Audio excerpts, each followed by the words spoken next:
Hi guys, ನಾನು ನಿಮ್ಮ ಶಶಿಧರ. ನಾನೀಗ ಜರ್ಮನಲ್ಲಿ ನರ್ಸಿಂಗ್ ಆಫೀಸರ್ ಆಗಿ ಕೆಲಸ ಮಾಡ್ತಾ ಇದ್ದೀನಿ. ಸೊ ನಾನು ನಿಮಗೆ ಜರ್ಮನ್ ಲ್ಯಾಂಗ್ವೇಜ್ನ ಕನ್ನಡದಲ್ಲೇ ಅದು ಈಸಿಯಾಗಿ ಮತ್ತೆ ಕ್ಲಿಯರ್ ಆಗಿ ಅರ್ಥ ಆಗೋ ಥರ ಕಲಿಸ್ಕೊಡ್ತೀನಿ. Subscribe to Global Vibes Kannada YouTube channel. ಇವತ್ತಿನ ವಿಡಿಯೋದಲ್ಲಿ ಕಲಿಯೋಣ what is verb, how does it work in a sentence, basic German verb structure. First verb ಅಂದ್ರೆ ನೋಡೋಣ. Verb it shows action, movement, state of being. ಅಂದ್ರೆ ಏನಾಗ್ತಾ ಇದೆ, ಯಾವ ತರ ಮೂವ್ಮೆಂಟ್ ಆಗ್ತಾ ಇದೆ, ಅದ್ರ ಸ್ಟೇಬಲ್ ಏನು, ಲೈಕ್ ಅದ್ರ ಪೊಸಿಷನ್ ಏನು ಅಂತ ಕಂಪ್ಲೀಟ್ ಆಗಿ ವರ್ಬ್ ಹೇಳ್ಕೊಡುತ್ತೆ. ಕೆಲವೊಂದು ಎಕ್ಸಾಂಪಲ್ಸ್ ನೋಡೋಣ ಜರ್ಮನ್ ಅಲ್ಲಿ, ಲೈಕ್ ಇದು ವರ್ಬ್ಗೆ ಯಾವ ತರ ರಿಲೇಟೆಡ್ ಆಗುತ್ತೆ ಅಂತ. First example ಗೇಹೆನ್. ಗೇಹೆನ್ ಅಂದ್ರೆ ಟು ಗೋ. ಸೊ ಅಲ್ಲಿ ಮೂವ್ಮೆಂಟ್ ಆಗ್ತಾ ಇದೆ. ಸೊ ಒಂದ್ ಪ್ಲೇಸ್ ಇಂದ ಅನದರ್ ಪ್ಲೇಸ್ಗೆ ಮೂವ್ಮೆಂಟ್ ಆಗ್ತಿರೋದೆ. ಸೊ ಅದಕ್ಕೆ ಗೇಹೆನ್ ಅದು ವರ್ಬ್ ಆಗಿರುತ್ತೆ. ಮತ್ತೆ ಕೋಮೆನ್ನು ಟು ಕಮ್, ಲರ್ನೆನ್ ಟು ಲರ್ನ್, ಶ್ರೈವೆನ್ ಟು ರೈಟ್, ಝೈನ್ ಟು ಬಿ, ಹ್ಯಾಬೆನ್ ಟು ಹ್ಯಾವ್.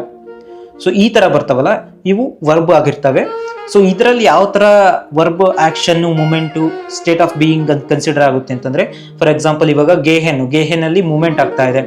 ಸೊ ಅದೇ ಶ್ರೈವೆನ್ನು, ಸೊ ಅಲ್ಲೇ ಆಕ್ಷನ್ ಆಗ್ತಾ ಇದೆ. ಕಾಮೆನ್ ಅದು ಮೂಮೆಂಟು. ಮತ್ತೆ ಝೈನ್, ಸೊ ಝೈನ್ ಅಂತಂದ್ರೆ ಟು ಬಿ.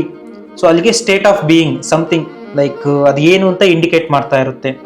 ಹ್ಯಾಬೆನ್ ಟು ಹ್ಯಾವ್, ಅಲ್ಲಿಗೆ ಸ್ಟೇಟ್ ಆಫ್ ಬೀಯಿಂಗ್ ಎಲ್ಲ ಬರುತ್ತೆ. ಮತ್ತೆ ಮೂಮೆಂಟ್ ಅಲ್ಲಿ ಗೇಹೆನ್ ನೋಡ್ಬೋದು. ಮತ್ತೆ ಆಕ್ಷನ್ ಅಲ್ಲಿ ಲರ್ನೆನ್ನು, ಶ್ರೈವೆನ್ನು ಇವನ್ನೆಲ್ಲ ನಾವು ಆಕ್ಷನ್ ಅಲ್ಲಿ ನೋಡ್ಬೋದು. ಸೊ ಇದು ವರ್ಬ್ಗೆ ಎಕ್ಸಾಂಪಲ್ಸ್ ಆಗಿರ್ತವೆ ಈ ವರ್ಬ್ಸು. ಗೇಹೆನ್ನು, ಕಾಮೆನ್ನು, ಲರ್ನೆನ್ನು, ಶ್ರೈವೆನ್ನು, ಝೈನು, ಹಾಬೆನ್ನು. ಅದೇ ನಾವು ಸೆಂಟೆನ್ಸ್ ಅಲ್ಲಿ ನೋಡೋದಾದ್ರೆ ಇಷ್ಟ್ ಲರ್ನೆ ಡಾಯ್ಶ್, ಇಷ್ಟ್ ಲರ್ನೆ ಡಾಯ್ಶ್. ಸೊ ಅಲ್ಲಿಂದ ಆಕ್ಷನ್ ಆಗ್ತಾ ಇದೆ. ಸೊ ನೆಕ್ಸ್ಟ್ ಟು ಕಾಮ್ಸ್ಟ್ ಹೌಸ್ ಇಂಡಿಯನ್, ಡು ಕಾಮ್ಸ್ಟ್ ಹೌಸ್ ಇಂಡಿಯನ್, ಲೈಕ್ ಅಲ್ಲಿ ಮೂವ್ಮೆಂಟ್ ಆಗ್ತಾ ಇದೆ. ಎರ್ಗೇಟ್ ಜುರ್ ಆರ್ಬೈಟ್, ಎರ್ಗೇಟ್ ಜುರ್ ಆರ್ಬೈಟ್. ಸೊ ಅಲ್ಲಿ ಕೂಡ ಮೂವ್ಮೆಂಟ್ ಆಗ್ತಾ ಇದೆ. ಇವೆಲ್ಲ ಏನಕ್ಕೆ ಅಂದ್ರೆ, ಸೊ ಇಲ್ಲಿ ಏನಪ್ಪ ಕನ್ಸಿಡರ್ ಮಾಡೋದು ಅಂತಂದ್ರೆ ಲರ್ನ್, ಗೇಹೆನ್ನು, ಲರ್ನೇನು, ಗೇಹೆನ್ನು, ಕಾಮೆನ್ನು ಇವೆಲ್ಲ ವರ್ಬ್ ಆಗಿ ಕನ್ಸಿಡರ್ ಆಗುತ್ತೆ. ಸೊ ಅದು ಕಾಂಜುಗೇಷನ್ ಆಗಿ based on subject wise conjugation ಆಗ್ತಾ ಹೋಗುತ್ತೆ. ಮತ್ತೆ ಯಾವ ತರಪ್ಪ ಅಂತಂದ್ರೆ ವರ್ಬ್ ಎಷ್ಟು ಇಂಪಾರ್ಟೆಂಟ್ ಅಂತಂದ್ರೆ it's A heart of sentence. Verb ಇಲ್ಲ ಅಂತಂದ್ರೆ ಆ ಸೆಂಟೆನ್ಸ್ ಫಾರ್ಮೇಶನ್ ಆಗಕ್ಕಾಗಲ್ಲ ಜರ್ಮನ್ ಅಲ್ಲಿ. ಮತ್ತೆ ವರ್ಬ್ ಏನಕ್ಕೆ ಅಷ್ಟೊಂದು ಇಂಪಾರ್ಟೆಂಟ್ ಆಗುತ್ತೆ ಅಂತಂದ್ರೆ, German verbs change their form depending on subject. ನಾನು ಅವಾಗಲೇ ಹೇಳಿದ ತರ, ಸೊ ಸಬ್ಜೆಕ್ಟ್ ಮೇಲೆ ವರ್ಬ್ಸ್ ಕಾಂಜುಗೇಷನ್ ಆಗ್ತಾ ಹೋಗ್ತಿರುತ್ತೆ. ಸೊ ಅದೇ ತರ verb decide the grammar, sentence order and meaning. So verb ಮೇಲೆ ಡಿಪೆಂಡ್ ಆಗ್ತಾ ಹೋಗ್ತಿರುತ್ತೆ ಆ ಸೆಂಟೆನ್ಸ್ ಅಲ್ಲಿ ಯಾವ ತರ ಮೀನಿಂಗ್ ಕೊಡಬೇಕು ಅಂತ. ಸೊ ಅದೇ ತರ in German verb placement rules are very strict. So verb placement ಕೂಡ ಅಷ್ಟೇ ಇರುತ್ತೆ. ಎಷ್ಟು ಸ್ಟ್ರಿಕ್ಟ್ ಆಗಿರುತ್ತೆ ಅಂತಂದ್ರೆ, ನೀವೇನಾದ್ರು ಫಸ್ಟ್ ಸಬ್ಜೆಕ್ಟ್ ಬರ್ದು ಆಮೇಲೆ ವರ್ಬ್ ಬರ್ತು ಅಂತಂದ್ರೆ, ಸೊ ಅದೊಂದು ಸೆಂಟೆನ್ಸ್ ಆಗಿರುತ್ತೆ. ಅದೇ ವರ್ಬ್ನ ನೀವು ಫಸ್ಟ್ ಬರ್ದು ಸೆಕೆಂಡ್ ಸಬ್ಜೆಕ್ಟ್ ಹಾಕಿದ್ರೆ, ಸೊ ಅದಕ್ಕೆ ಒಂದು ಕ್ವಶನ್ ಫಾರ್ಮ್ ಆಗಿರುತ್ತೆ.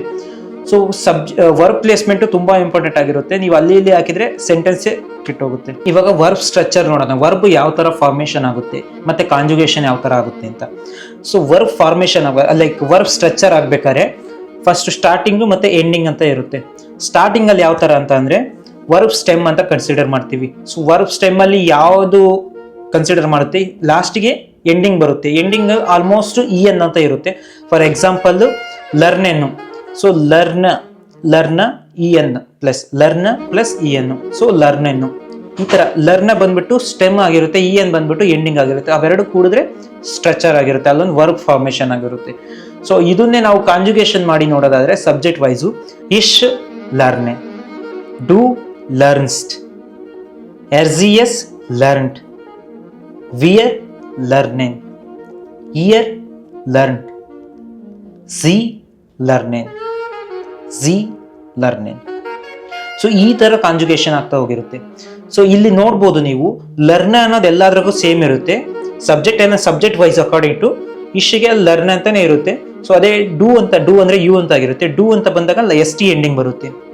ಆಮೇಲೆ ಎಸ್ ಗೆ ಟಿ ಅಂತ ಎಂಡಿಂಗ್ ಬರುತ್ತೆ. ವಿಯರ್ಗೆ ಯಾವುದೇ ತರ ಕಾಂಜುಗೇಷನ್ ಇರಲ್ಲ, ಆಸ್ ಇಟ್ ಈಸ್ ಬರುತ್ತೆ. ಮತ್ತೆ ಇಯರ್ಗೆ ಲರ್ನ್ಟ್ ಅಂತ ಬರುತ್ತೆ, ಟಿ ಎಂಡಿಂಗ್ ಬರುತ್ತೆ.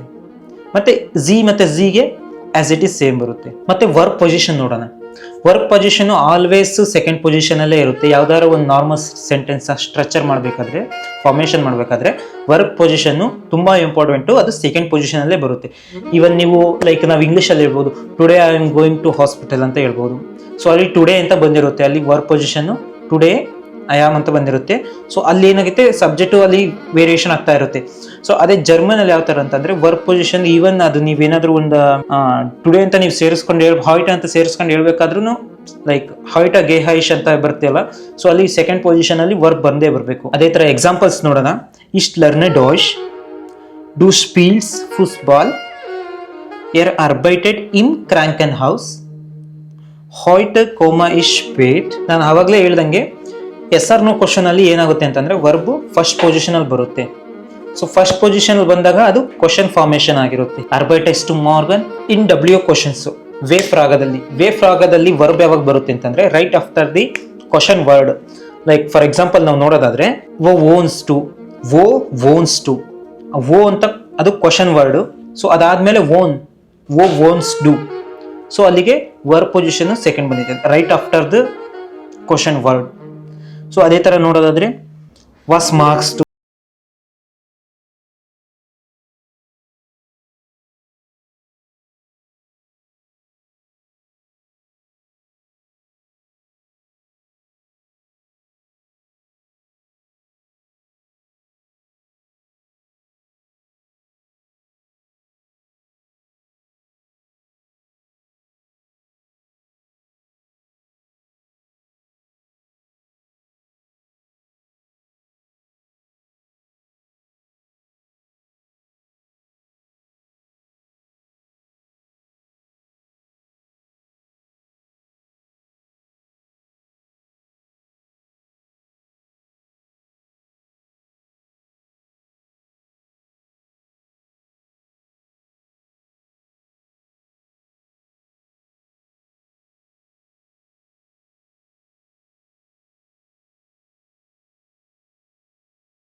ಕಾಫಿ. ಈ ಎಕ್ಸಾಂಪಲ್ಸ್ ನ ಕಾಂಜುಗೇಷನ್ ಮಾಡಿ. ಸೊ ಗೈಸ್, ಇದಾಗಿತ್ತು ಇವತ್ತಿನ ವಿಡಿಯೋದಲ್ಲಿ ನಾವು ಕಲ್ತಿದ್ದು verb conjugation, verb position, verb grammar ಯಾವ ತರ ವರ್ಕ್ ಆಗುತ್ತೆ, ಸೊ ಸೆಂಟೆನ್ಸ್ ಅಲ್ಲಿ ವರ್ಬ್ ಯಾವ ತರ ಪೊಸಿಷನ್ ಅಲ್ಲಿ ಬರುತ್ತೆ. ಸೊ ಇದೇ ತರ ಹೆಚ್ಚಿನ ಜರ್ಮನ್ ಕ್ಲಾಸಸ್ ವಿಡಿಯೋಸ್ಗಾಗಿ Global Vibes Kannada YouTube channel ನ ಸಬ್ಸ್ಕ್ರೈಬ್ ಮಾಡಿ, ಲೈಕ್ ಮಾಡಿ, ಶೇರ್ ಮಾಡಿ.